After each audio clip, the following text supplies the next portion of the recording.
नमस्ते दोस्तों, स्वागत है आपका इस यूट्यूब चैनल पर। और आज हम चर्चा करने जा रहे हैं क्लास 6 का चैप्टर नंबर 7, जिसका नाम है हमारा देश भारत। तो चलिए शुरू करते हैं इस चैप्टर को। सबसे पहले हम इसका विस्तार के बारे में बात कर लेते हैं, अक्षांशीय विस्तार और देशांतरीय विस्तार। अक्षांशीय विस्तार हमारा 8 डिग्री 4 मिनट उत्तर अक्षांश से लेकर 37 डिग्री 6 मिनट उत्तर अक्षांश तक है। और देशांतरीय विस्तार हमारा 68 डिग्री 7 मिनट पूर्वी से लेके 97 डिग्री 25 मिनट पूर्वी देशांतर है। देशांतर के बारे में बात कर लेते हैं हम इनकी भारत के पड़ोसी देशों के बारे में। भारत के पड़ोसी देश पहला पाकिस्तान, अफगानिस्तान, चीन, नेपाल, सिक्किम, नेपाल, और ये इधर आ जाएगा हमारा भूटान। ये हमारा भूटान, म्यांमार और बांग्लादेश। जिनकी स्थलीय सीमा लगती है भारत से वो कुल 7 देश हैं। तिब्बत में चीन के अंतर्गत ही तिब्बत आता है। नेपाल, भूटान, म्यांमार, बांग्लादेश, पाकिस्तान और अफगानिस्तान।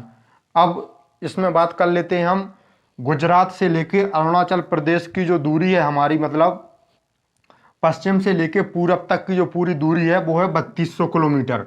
और इसी तरीके से जम्मू कश्मीर से लेके कन्याकुमारी तक जो दूरी है वो है 2900 किलोमीटर। मतलब उत्तर से लेके दक्षिण तक की जो दूरी है वो 2900 किलोमीटर है। कर्क रेखा लगभग भारत को 2 बराबर भागों में बांटती है, जो कि इधर से गुजरात और ये कई राज्यों से होकर गुजरती है। भारत का जो मानक यामी उत्तर है, यानी जिससे हमारा समय मापा जाता है, वो है 82 डिग्री 30 मिनट, जो कि मेन समय यानी जो लंदन के ग्रीनिच समय से 5.5 घंटे आगे है। इसके बाद हम बात कर लेते हैं भारत के जो जलीय सीमा है, मतलब जो है वो है अरब सागर भारत के पश्चिमी हिस्से में स्थित है, उससे सीमा जुड़ती है। बंगाल की खाड़ी भारत के पूर्वी साइड है और हिंद महासागर भारत की दक्षिणी साइड है। ये हमारा अंडमान एवं निकोबार द्वीप समूह है जो बंगाल की खाड़ी के इधर है, और ये लक्षद्वीप है जो कि अरब सागर में स्थित है। इसके बारे में हम बात कर लेते हैं भारत में कितने राज्य हैं। भारत में 28 राज्य 8 केंद्र शासित प्रदेश हैं। 28 राज्य 8 केंद्र शासित प्रदेश हैं। और सबसे ज़्यादा जनसंख्या में जो राज्य है वो है उत्तर प्रदेश, और सबसे कम जनसंख्या वाला राज्य है गोवा। इसी प्रकार हम क्षेत्रफल की दृष्टि से भी बात कर लेते हैं। क्षेत्रफल की दृष्टि से सबसे बड़ा राज्य है राजस्थान और सबसे छोटा राज्य है गोवा। पहले 29 राज्य थे, लेकिन 2019 में एक राज्य को हटा दिया गया जिसको केंद्र शासित प्रदेश बना दिया गया। उस राज्य का नाम है जम्मू कश्मीर। जम्मू कश्मीर से 2 केंद्र शासित प्रदेशों को लिया गया, एक का नाम लद्दाख और एक का नाम जम्मू एवं कश्मीर। तो अब वर्तमान में कितने हैं? 28 राज्य 8 केंद्र शासित प्रदेश। भारत का क्षेत्रफल 32.8 लाख वर्ग किलोमीटर है, जो कि विश्व की दृष्टि से 7वें नंबर का हो जाता है। जनसंख्या की हम बात कर लेते हैं तो जनसंख्या विश्व में दूसरे नंबर पर है, और ऐसा ही रहा तो कुछ समय बाद पहले नंबर पर भी भारत आ जाएगा। सबसे पहले नंबर पर चीन है। फिर इसके बारे में, ये हमारा कौन सा विस्तार था जिसमें हमने ज़्यादातर राजनीतिक विस्तार के बारे में बात की। अब हम बात करते हैं भौगोलिक यानी पर्वत पठार और मैदान के बारे में। अब हम बात करते हैं भारत के भौतिक विभाजन की बात। तो भौतिक विभाजन में सबसे पहले हम हिमालय के बारे में जानेंगे। तो पहले हम हिमालय का शाब्दिक अर्थ जान लेते हैं। हिमालय का शाब्दिक अर्थ यानी हिम प्लस आलय, यानी बर्फों का घर। हिमालय को भी 3 समांतर स्तरों में बांटा जाता है। पहला स्तर है बृहत हिमालय। बृहत हिमालय हमारा हो जाएगा ये वाला, ये जो ऊपर का जो हिमालय का हिस्सा है, जिसमें सबसे लंबी चोटी माउंट एवरेस्ट भी है। इसकी ऊंचाई 4000 से 6000 से ज़्यादा है, और 6000 से भी ज़्यादा है। उसके बाद आता है मध्य हिमालय। मध्य हिमालय जिसकी ऊंचाई 4000 से 6000 मीटर के बीच में है, और उसके नीचे आता है शिवालिक, जिसकी ऊंचाई इन दोनों के तुलना में बहुत कम है। शिवालिक के बाद हम हिमालय के बाद बात करते हैं नदियों की। यहाँ पर ये भारत की सबसे प्रमुख नदी कौन सी है? गंगा, जो कि गंगोत्री से निकलती है, और यमुना यमुनोत्री से निकलती है। यहाँ पर ये मिल जाती हैं प्रयागराज में।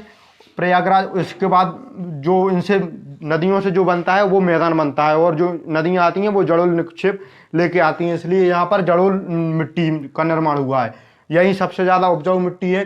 फिर इसके बाद कर लेते हैं हम ब्रह्मपुत्र नदी की। ब्रह्मपुत्र नदी तिब्बत के मानसरोवर से निकलती है, जो कि चीन में है। निकलती हुई इधर ये अरुणाचल में प्रवेश कर जाती है। अरुणाचल में प्रवेश करने के बाद ये सीधे सीधे इधर से होती हुई बंगाल की खाड़ी में गंगा के साथ गिर जाती है। और गंगा इधर पर जो पश्चिम बंगाल में बनाती है वो है सुंदरबन डेल्टा। फिर उसके बाद हम बात कर लेते हैं पश्चिम की 5 नदियों के बारे में जो कि बहुत महत्वपूर्ण है। सिंधु नदी होगा एक की जो कि तिब्बत से निकलती है। फिर उसके बाद झेलम, चिनाब, रावी, सतलुज, और ये 5 नदियां पंजाब से भी निकलती हैं, इसलिए पंजाब का नाम पड़ा पंज प्लस आब, यानी कि 5 नदियों का प्रदेश।